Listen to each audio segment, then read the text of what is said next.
Welcome everyone. आज हम लोग यूनिट 4 में लास्ट चैप्टर करेंगे जो कि आपका कम्युनिकेशन का लास्ट चैप्टर है। तो इसमें हम लोग देखेंगे आपके प्रिंसिपल्स फॉर टीचर्स और effective communication, message design, learning environment, communication barriers. इसमें से आपको डायरेक्ट क्वेश्चंस पूछे जाते हैं।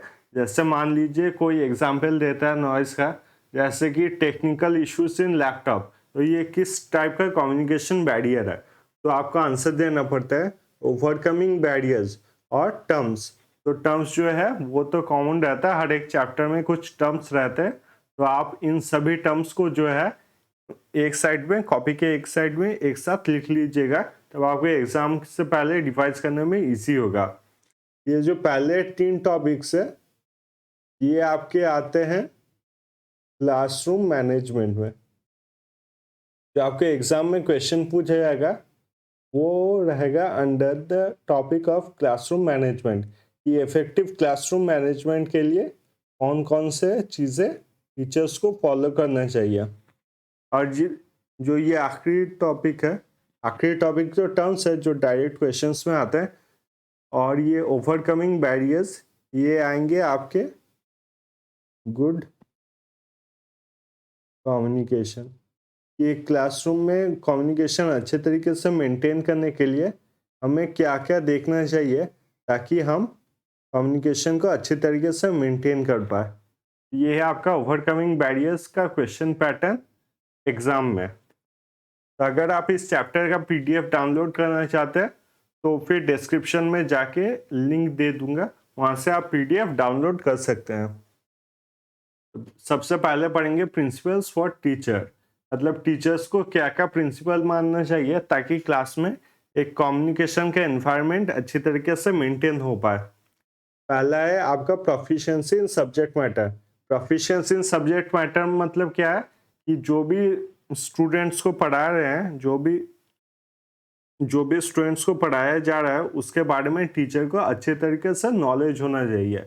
उस सब्जेक्ट के बारे में the teacher should have a great knowledge. Understand the learners. Understand the learners मतलब यही होता है, मान लीजिए आपके क्लास में 50 स्टूडेंट्स हैं, तो वो 50 स्टूडेंट्स में जो है वो 25 स्टूडेंट्स अच्छे होंगे और जो 25 स्टूडेंट्स हैं वो थोड़े स्लो लर्नर्स होंगे। तो आपको ऐसे पढ़ाना है कि क्लास में जो सभी बच्चे हैं वो एक साथ आगे बढ़ पाए। तो यही है आपके अंडरस्टैंड द लर्नर्स की, जैसा आपके स्टूडेंट्स हैं उस तरीके से आपको एजुकेशन प्रोवाइड करना चाहिए। फिर है develop effective communication skills. Effective communication skills में आपके दोनों आ जाते हैं, वर्बल और non verbal skills. Non verbal, तो यहाँ पर वर्बल का मतलब क्या होता है? वर्बल का मतलब होता है जो हम लोग वर्ड्स यूज करते हैं, चाहे वो रिटन हो या फिर स्पोकन हो। तो जब भी हम लोग वर्ड्स यूज करते हैं उसे वर्बल कहा जाता है। और नॉन वर्बल क्या होता है? नॉन वर्बल में बहुत सारे तरीके होते हैं, उसमें से एक है आपका मेन बॉडी लैंग्वेज। तो इससे कहा जाता है आपका नॉन वर्बल कम्युनिकेशन। और ये याद रखिएगा कि नॉन वर्बल कम्युनिकेशन जो है वो ज़्यादा इम्पॉर्टेंट होता है ड्यूरिंग कम्युनिकेशन, क्योंकि आप अगर वर्ड्स झूठ भी बोल दोगे, किसी को झूठ बोल देते हो, कभी भी ये पॉसिबल नहीं होता कि आप बॉडी लैंग्वेज से भी उसे झूठ बोल पाओ। तो ये होता है आपका इफेक्टिव कम्युनिकेशन, जहाँ पर दोनों को अच्छी तरीके से मेंटेन करना चाहिए। फिर आते हैं मिक्स एंड्रागॉगी एंड पेडागॉगी। तो एंड्रागॉगी का मतलब क्या होता है? एंड्रागॉगी का मतलब होता है जहाँ पर स्टूडेंट खुद से पढ़ाई करते हैं, और पेडागॉगी का मतलब क्या होता है? जहाँ पर टीचर उन्हें पढ़ाते हैं। तो हम लोग को सब चीज़ का अच्छे तरीके से मिक्सचर रखना चाहिए। एक टीचर को दोनों चीज़ का मिक्सचर रखना चाहिए। जैसे कि क्लास में अगर कोई टीचर है और क्लास में कोई टीचर एक स्टूडेंट को पढ़ा रहे हैं, तो ऐसा नहीं होना चाहिए कि एक के बाद एक जो है वो चैप्टर को सिर्फ कंप्लीट कर रहे हैं और उन्हें इनसे मतलब नहीं है कि स्टूडेंट्स को कुछ समझ में आए कि नहीं आए। ये एक गलत अप्रोच है। और दूसरा अप्रोच हम लोग बहुत सारे ये जो मैथ के टीचर होते हैं इनमें हम लोग देखते हैं कि वो बहुत सारे होमवर्क एक साथ दे देते हैं, बोल दे कि ये चैप्टर होमवर्क करके आना है, या फिर ये भी सम जो है वो सब तुम लोग होमवर्क करके आना है। तो ये दोनों क्या है, ये दोनों आपकी गलत अप्रोच है। हम लोग को दोनों का एक मिक्स अप्रोच रखना पड़ेगा। पहले जो टीचर को है वो चैप्टर पढ़ाना पड़ेगा, और चैप्टर पढ़ाने के बाद उस चैप्टर में से आपको स्टूडेंट्स को होमवर्क देना पड़ेगा, ताकि समझ में आए कि स्टूडेंट्स को चैप्टर जो है वो उनको समझ में आया है कि नहीं। तो ये है आपका एंड्रागॉगी और पेडागॉगी दोनों को मिक्स करके पढ़ाई करवाना। आखिरी पॉइंट है बी अनबायस्ड। तो ये तो काफी क्लियर पॉइंट है कि टीचर को अनबायस्ड रहना चाहिए, कि कोई उनका फेवरेट स्टूडेंट नहीं होना चाहिए, और उनको सभी को इक्वली देखना चाहिए। फिर आते हैं मैसेज डिजाइन।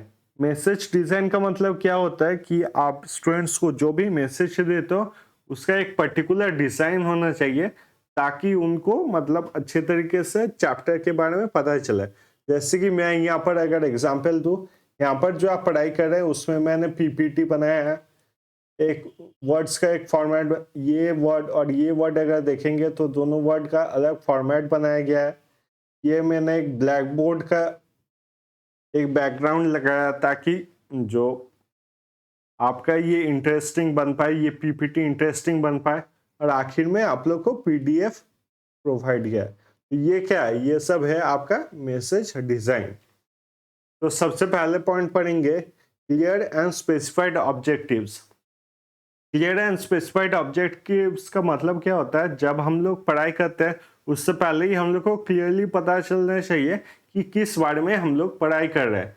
जैसा अगर हम लोग पहला इसमें देखें तो यहाँ पर देखिए आपका क्लियरली मेंशन किया हुआ है कि कौन कौन से टॉपिक्स है जो आज हम लोग पढ़ेंगे। तो ये मतलब होता है क्लियर ऑब्जेक्टिव होना चाहिए, clear and specified objectives, students को क्या पढ़ना है, ये होता है पहला रूल ऑफ मैसेज डिजाइन। दूसरा है कि प्रॉपरली सीक्वेंस्ड। प्रॉपरली सीक्वेंस्ड का मतलब यही होता है कि टीचर को प्रॉपरली जो पढ़ाई है उसको सीक्वेंस में रखना चाहिए। जैसे कि मैं अगर पहले ही आपको पढ़ा देता अभी कि इफेक्टिव कम्युनिकेशन स्किल में आपको क्या क्या मेंटेन करना चाहिए, वर्बल और नॉन वर्बल, तो आपको शायद उतने अच्छे तरीके से समझ में नहीं आता। बट वर्बल और नॉन वर्बल जो कम्युनिकेशन है इसको लेके मैंने पहले भी डिस्कस किया है। एंडागॉगी और पेडागॉगी इसके बारे में हम लोग ने पहले भी पढ़ाई किया है। फिर effective communication skill for teachers पे आए हैं। तो यही होता है आपका मैसेज डिजाइन, कि एक प्रॉपर सीक्वेंस में रहना चाहिए ताकि जो स्टूडेंट्स हैं उनको अच्छी तरीके से समझ में आए। फिर आते हैं use language comprehensive to learners. मतलब जो स्टूडेंट्स हैं उनके लिए इजी लैंग्वेज में बताना चाहिए। कॉम्प्रिहेंसिबल मतलब होता है कि स्टूडेंट्स को समझ में आना चाहिए कि टीचर क्या बोलना चाहता है। लास्ट में आता है मेक यूज ऑफ एग्जाम्पल्स। तो कभी भी जब टीचर कोई भी चीज पढ़ा रहे, अगर वो उतने अच्छे तरीके से समझा भी नहीं पाता है, उससे अच्छा होता है कि वो एग्जाम्पल्स दे। कोई भी सिचुएशन या कोई भी चीज जब वो एक्सप्लेन करे, उसके एग्जाम्पल्स देने से स्टूडेंट उससे रिलेट कर पाते हैं और ज्यादा अच्छे तरीके से समझ पाते हैं। फिर आते हैं लर्निंग एनवायरनमेंट।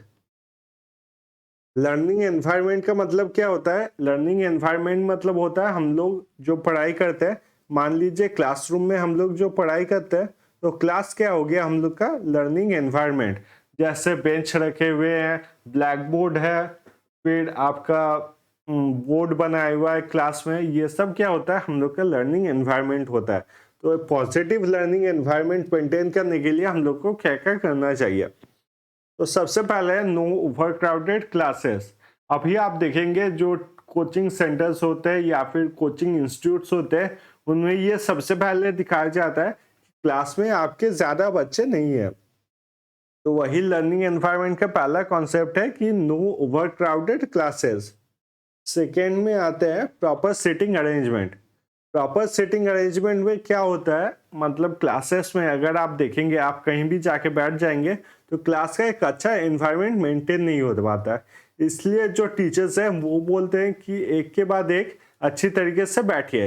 या फिर आप जब ऑनलाइन क्लासेस भी करते हैं तो ऑनलाइन क्लासेस में कमेंट सेक्शन में ये बताया जाता है कि क्लासरूम में एक अच्छा एनवायरनमेंट मेंटेन कीजिए, और जो अच्छा एनवायरनमेंट मेंटेन नहीं करते उन्हें ब्लॉक कर दिया जाता है।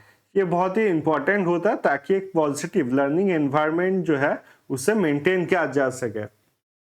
बिल्ड रैपर विद स्टूडेंट्स, इसका मतलब है कि आप जब पढ़ा रहे हैं तो बहुत इंपॉर्टेंट होता है कि स्टूडेंट के साथ बातचीत करें।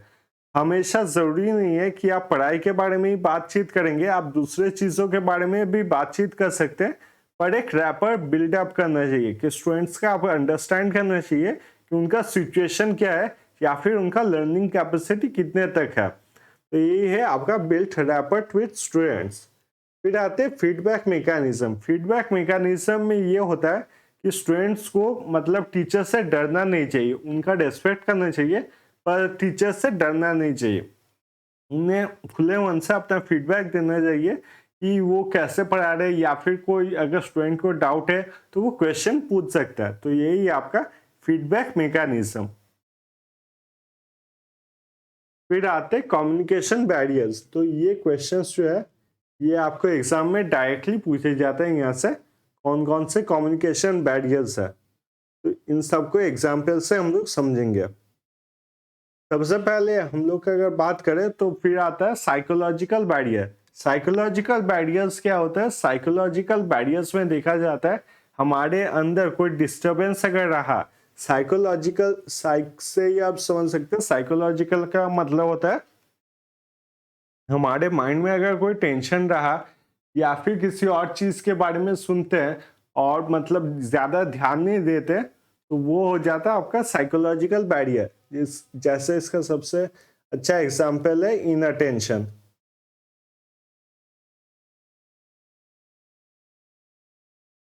या फिर आपका नॉट पेइंग अटेंशन। इससे क्या होता है, स्पीकर कुछ भी बोले, चाहे स्पीकर अच्छा हो या फिर बुरा हो, हम अगर अटेंशन नहीं देंगे पढ़ाई के ऊपर तो फिर कभी भी वो स्पीकर अच्छा नहीं हो पाएगा। तो ये हो जाता है आपका साइकोलॉजिकल बैरियर। फिर आते हैं लिंग्विस्टिक बैरियर। लिंग्विस्टिक बैरियर भी नाम से पता चल रहा है कि ये लैंग्वेज के बारे में है। ये है लैंग्वेज के बारे में। मान लीजिए दो लड़के हैं, एक का नाम है आपका टॉम और दूसरे का नाम है राम। तो ये दोनों आपके एक साथ एमबीए करने गए हैं। ये दोनों एक कॉलेज में आपके एमबीए करने गए हैं। अब टॉम को जो है, टॉम को आपका हिंदी पता नहीं है और यहाँ पर राम जो है, राम को आपका इंग्लिश पता नहीं है। तो इससे क्या हो जाता है, एक कम्युनिकेशन बैरियर हो जाता है कि टॉम और राम एक दूसरे से अच्छे से बात नहीं कर सकते। तो ये होता है लिंग्विस्टिक बैरियर, जो कि हमारे लैंग्वेज से या फिर लैंग्वेज अलग होने से एक बैरियर जो बनता है उसे कहा जाता है आपका लिंग्विस्टिक बैरियर।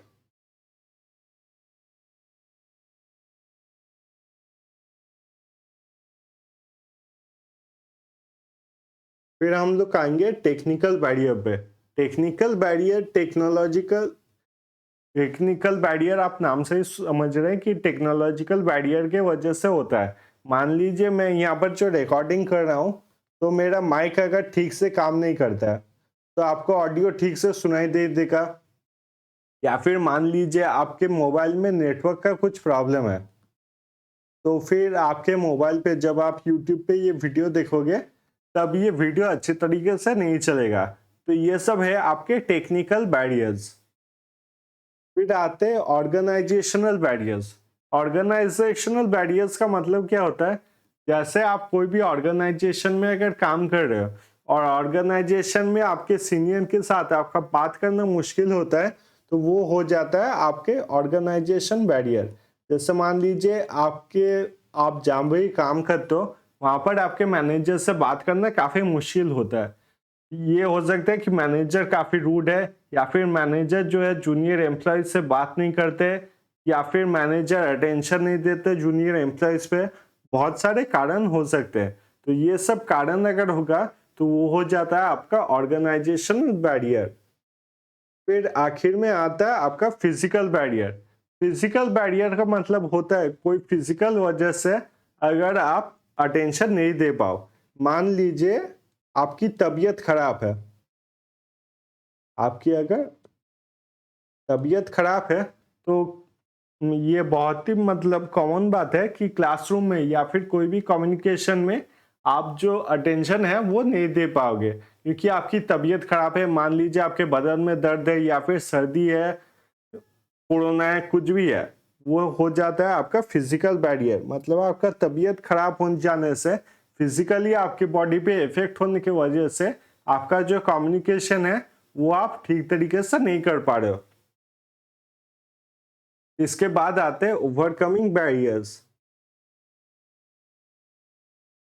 ओवरकमिंग बैरियर्स में अगर देखा जाए तो जो कम्युनिकेशन के हम लोग ने बैरियर्स पढ़े उनको ओवरकम कैसे किया जा सके, तो सबसे पहले आते हैं हम लोग फीडबैक पे। तो ओवरकमिंग बैरियर्स अगर फीडबैक देखा जाए तो कैसे होता है, जैसे हम ओवरकमिंग बैरियर्स फीडबैक में क्या होता है, हम लोग जो कम्युनिकेशन करते हैं उसका एक फीडबैक देते हैं।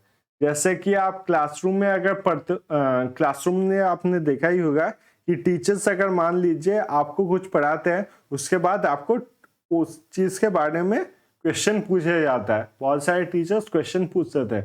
ये सब क्या था, ये एक फीडबैक था कि आपने मेरा बात अच्छे से सुना है कि नहीं, वो इससे ही पता चल जाएगा आपके फीडबैक से। तो इसलिए हम लोग सभी टीचर्स की बात ध्यान से क्लास में सुनते थे। तो जब भी क्लासरूम में फीडबैक मैकेनिज्म यूज किया जाएगा तो आपका कम्युनिकेशन का जो बैरियर है उसको हटाया जा सकता है।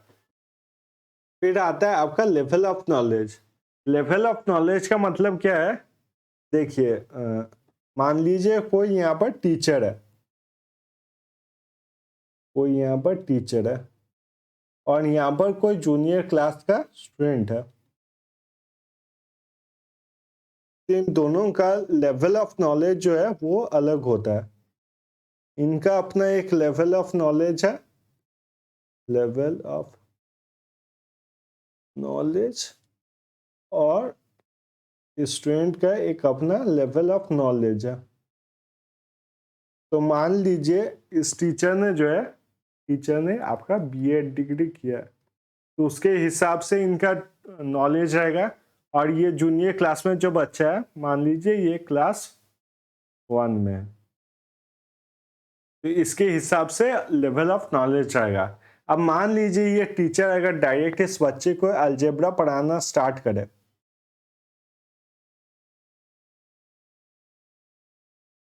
मान लीजिए स्टूडेंट को डायरेक्टली अलजेब्रा पढ़ाना स्टार्ट करे तो ये बच्चे को क्या अलजेब्रा समझ में आएगा?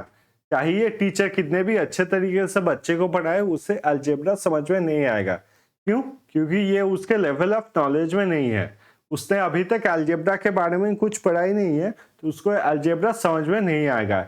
यही है हम लोग का लेवल ऑफ नॉलेज। और यहाँ पर आपके कम्युनिकेशन स्किल्स बिगड़ जाता है अगर हम लोग लेवल ऑफ नॉलेज इसका नहीं समझे।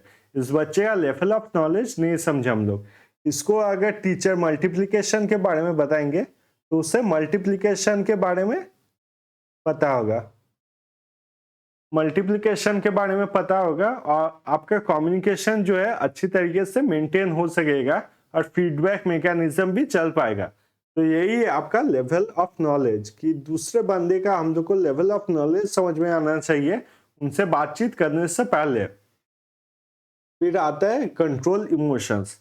कंट्रोल इमोशंस का मतलब क्या होता है, हम लोग को अपने इमोशंस जो है कम्युनिकेशन के दौरान मतलब अपने कंट्रोल में रखना चाहिए। इसका सबसे अच्छा एग्जाम्पल होता है आपका डिबेट। तो जब भी आपका डिबेट होता है तब डिबेट में एक दूसरा टीम एक दूसरे, मान लीजिए दो टीम है, सबसे अच्छा एग्जाम्पल है, मान लीजिए दो टीम है, एक ए है और दूसरा है आपका बी। तो मान लीजिए जो ए टीम है वो कह रहा है कि हमारे जो इंडियन रेलवे है उसमें बहुत अच्छा काम हो रहा है, और टीम बी जो है वो कह रहे हैं इंडियन रेलवे में जो डेवलपमेंट्स हो रहे हैं वो बहुत खराब हो रहा है। तो इसमें क्या होगा, आपकी ए जब कुछ अच्छा बोलेगा और बी जब बुरा बोलेगा तो इसमें आपका इमोशंस कंट्रोल करना चाहिए। ऐसा नहीं होना चाहिए, मान लीजिए ए में कोई एंग्री हो गया, गुस्सा हो गया कि बी ऐसा कैसे बोल सकता है, तो वो अपना गुस्सा बी पे झाड़ने लगेगा और वो अपने पॉइंट्स पे बात नहीं करेगा, पॉइंट पे या फिर फैक्ट पे बात नहीं करेगा। तो इससे क्या हो जाएगा, आपका जो कम्युनिकेशन है वो कम्युनिकेशन आपका बिगड़ जाता है और कम्युनिकेशन जिस बारे में किया जा रहा था उस बारे में नहीं होता है। तो यही होता है आपका कंट्रोल इमोशंस, कि इमोशंस जो है उसको कंट्रोल करना चाहिए हम लोग को कम्युनिकेशन करने के दौरान। आखिर में आता है वॉच नॉन वर्बल क्यूज। तो ये तो हम लोग ने पहले ही पढ़ा था नॉन वर्बल क्यूज के बारे में। यहाँ पर ये नॉन वर्बल क्यूज क्या होते हैं, बॉडी लैंग्वेजेस होते हैं और ये आपके कम्युनिकेशन में ज्यादा इंपॉर्टेंट होते हैं, क्योंकि हम लोग अगर वर्बल कम्युनिकेशन से झूठ बोल भी दे, नॉन वर्बल कम्युनिकेशन से कभी भी झूठ बोलना पॉसिबल नहीं होता है। अब आखिर में हम लोग देखेंगे कुछ टर्म्स। तो टर्म्स में अगर सबसे पहले देखा जाए, सबसे पहले है आपका पैराफ्रेजिंग। पैराफ्रेजिंग का मतलब क्या होता है कि मान लीजिए कोई भी टर्म जो है, यहाँ पर केवीएस मदन सर की बुक की बात करते हैं। केवीएस मदन सर की बुक में अगर आप देखेंगे, जो पैराफ्रेजिंग है वो करीब 2 पैराग्राफ है और उसमें दिया हुआ है पैराफ्रेजिंग के बारे में। पर मैं यहाँ पर क्या कर रहा हूँ, पैराफ्रेजिंग खाली मैंने वर्ड लिखा है और उसको मैं समझा रहा हूँ आपको। पैराफ्रेजिंग का मतलब क्या होता है, एक बहुत लंबे चीज को जो है आप लंबे चीज को पढ़ लेते हैं और उसको जाके आप शॉर्ट में उसका मीनिंग बताते हो। तो यही होता है आपका पैराफ्रेजिंग। जैसे बहुत सारे स्कूल में ऐसे एग्जाम में क्वेश्चन आते थे कि आपने जो स्टोरी पढ़ा है उसको पैराफ्रेज कीजिए, मतलब स्टोरी जो आपने पढ़ा है उससे आपने क्या समझ में आया है उसको लिखिए। तो यही होता है आपका पैराफ्रेजिंग, जो कि आप बहुत लंबे से चीज को पढ़ के शॉर्ट में उसका मीनिंग बताते हो। फिर आता है सिंक्रोनस मीडिया। सिंक्रोनस मीडिया का मतलब क्या होता है, जहां पर आपका मैसेज भेजा जाता है और उसी के साथ फीडबैक भी आ जाता है। जैसे आपका हो गया टेलीफोन, सिंक्रोनस मीडिया के एग्जाम्पल है आपका टेलीफोन। तो टेलीफोन में क्या होता है, आप किसी से बात करते हो और उसी टाइम पे जो इंसान आपसे बात करता है वो भी आपको रिप्लाई करता है। तो ये हो गया आपका सिंक्रोनस मीडिया, जहाँ पर कम्युनिकेशन के दोनों सोर्स एक साथ चलता है। मतलब ये क्या है, ये है एक two way communication, synchronous media. और उसका ठीक उल्टा है एसिंक्रोनस मीडिया। एसिंक्रोनस मीडिया में क्या है, सिर्फ एक ही जन, one way communication, one way communication. तो इसका एग्जाम्पल क्या हो जाएगा, इसका एग्जाम्पल हो जाएगा आपका ईमेल हो गया। ईमेल आपको कोई भेजता है, फिर जाके आप बहुत देर बाद ईमेल का रिप्लाई करते हो, ईमेल हो गया। या फिर आपका न्यूज़पेपर हो गया, न्यूज़पेपर हो गया। ये सब क्या है आपका एसिंक्रोनस मीडिया। फिर आते हैं हम लोग टाइम शिफ्ट। टाइम शिफ्ट में क्या होता है, आप कोई कम्युनिकेशन का जो सोर्स है उसे अभी रिकॉर्डिंग करते हो और बाद में उसको देखते हो, मतलब जिस टाइम पे उसे दिखाया जा रहा है उस टाइम पे नहीं देखते हो और उसे बाद में देखते हो। मान लीजिए आपने ये जो वीडियो है, आज मैंने वीडियो कब बनाया, तो फिर मैंने बनाया ये 23 अगस्त को। मान लीजिए आप ये वीडियो 23 अगस्त में नहीं देखते हो और ये रिकॉर्डिंग बाद में जाके आप नवंबर में देखते हो, तो ये क्या हो जाएगा, ये हो जाएगा आपका टाइम शिफ्ट। कि जो 23 अगस्त में वीडियो था उसे आप बाद में देखते हो in the month of November. तो ये हो जाता है आपका टाइम शिफ्ट। या फिर आप ये भी समझ लो कि बहुत सारे टीचर्स लाइव एजुकेशन करवाते हैं, तो आप लाइव में जब सेशन नहीं देख पाते हो, आप बाद में उस रिकॉर्डिंग को देखते हो। तो ये हो जाता है आपका टाइम शिफ्ट। आई होप ये चैप्टर आपको पूरे तरीके से क्लियर हो गया है और इसमें आपको कोई भी प्रॉब्लम नहीं है। अगर कोई भी प्रॉब्लम है, कोई भी चीज़ आपको समझ में नहीं आया तो काइंडली कमेंट सेक्शन में मुझे ज़रूर बताइएगा। इसके बाद हम लोग जो यूनिट 5 है मैथमेटिकल एप्टीट्यूड, उसको मैथमेटिकल रीजनिंग, मतलब यूनिट 5 में क्या है, चैप्टर का नाम मुझे याद नहीं आ रहा ठीक से, एक सेकंड में चेक कर लेता हूँ। कुछ मैथमेटिक्स से ही है। तो यूनिट 5 में है हम लोग का मैथमेटिकल रीजनिंग एंड एप्टीट्यूड। तो ये वाला चैप्टर हम लोग स्टार्ट करेंगे यूनिट 5 में। तो ये वीडियो देखने के लिए thank you so much. I hope you have a nice day.